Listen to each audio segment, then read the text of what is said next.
नमस्कार दोस्तों, मेरा नाम पवन केसरवानी है और मैं उत्तर प्रदेश के प्रयागराज जिले में रहता हूं।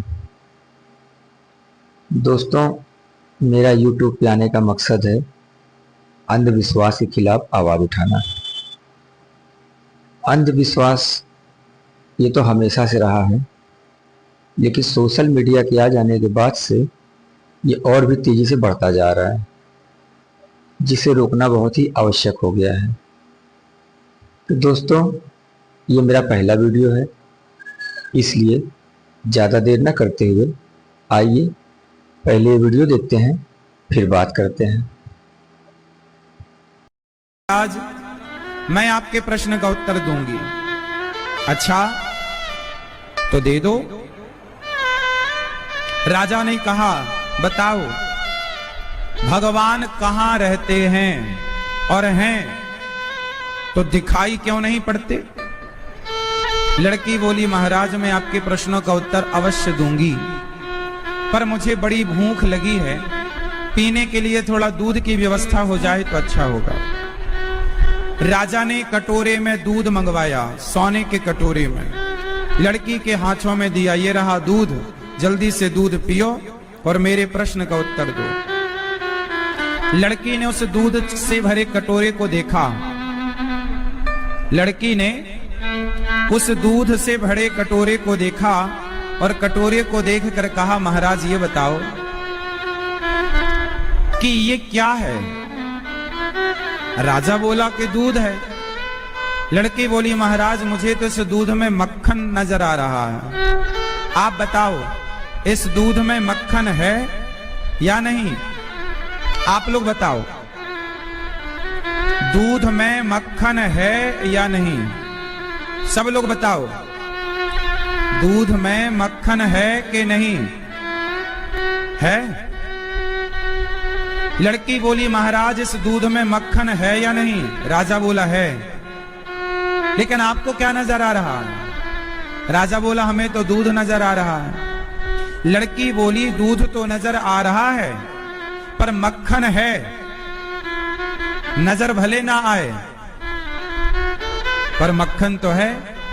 उसी तरह जैसे दूध में मक्खन तो है पर नजर नहीं आता, उसी तरह कण कण में भगवान तो हैं पर नजर नहीं आते। उत्तर प्रश्न दूसरा, भगवान हैं तो दिखते क्यों नहीं? जैसे मक्खन को देखने के लिए पहले दूध से दही बनाना पड़ेगा, दही का मंथन करना पड़ेगा। जब प्रॉपर आप दही को मथोगे तो मक्खन तक पहुंचोगे कि नहीं? हाँ या ना? अरे दूध से मक्खन तक पहुंचने की एक विधि है, हाँ या ना? दूध से मक्खन तक पहुंचा जा सकता है या नहीं? उत्तर दो। जैसे दूध से मक्खन तक पहुंचने की एक विधि है कि जमा कर दही बनाओ, फिर उसे मथो तो मक्खन प्रकट होगा, उसी तरह जैसे दूध से मक्खन तक पहुंचने की विधि है, ऐसे कण कण में रहने वाले भगवान तक पहुंचने की एक विधि है, और वो विधि है भक्ति। जैसे मंथन के द्वारा मक्खन तक पहुंचा जा सकता है, ऐसे भक्ति के द्वारा भगवान तक पहुंचा जा सकता है।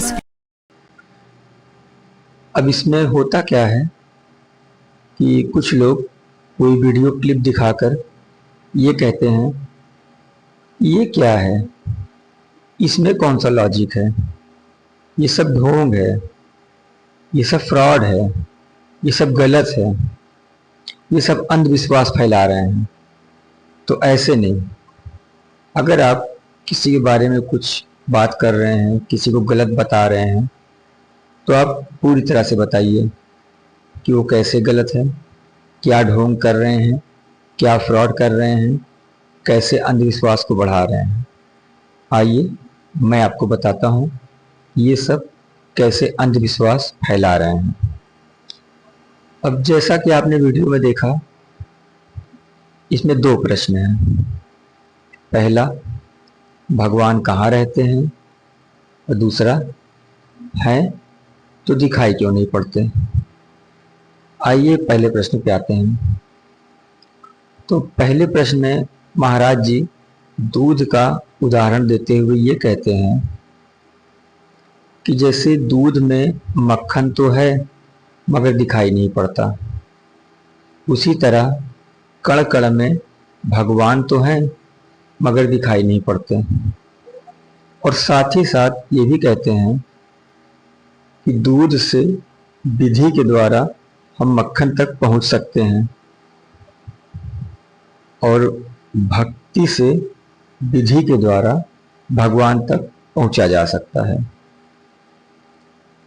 तो अब मेरा जानना ये है कि जब हम दूध से दही तक पहुंचे विधि के द्वारा तो हमें दही दिखाई दिया, दही से मक्खन तक पहुंचे विधि के द्वारा तो हमें मक्खन दिखाई दिया। लेकिन क्या कोई भी भक्त भक्ति के द्वारा विधि से अगर कण कण में भगवान तक पहुंचे तो क्या उन्हें भगवान दिखाई दिए? नहीं, क्योंकि अगर कण कण में भगवान होते तो इस संसार में गलत काम कहीं हो ही नहीं सकता। जैसे जब किसी का मर्डर होता है तो वहाँ भी बहुत सारे कण मौजूद होते हैं, कहीं कोई बलात्कार होता है तो वहाँ भी बहुत सारे कण मौजूद होते हैं। लोगों के गाढ़ी कमाई, मेहनत की कमाई की जब चोरी होती है तो वहाँ भी बहुत सारे कण मौजूद होते हैं, तो उस वक्त भगवान कहाँ रहते हैं? तो इसलिए ये सब अंधविश्वास है, इन पर यकीन मत कीजिए।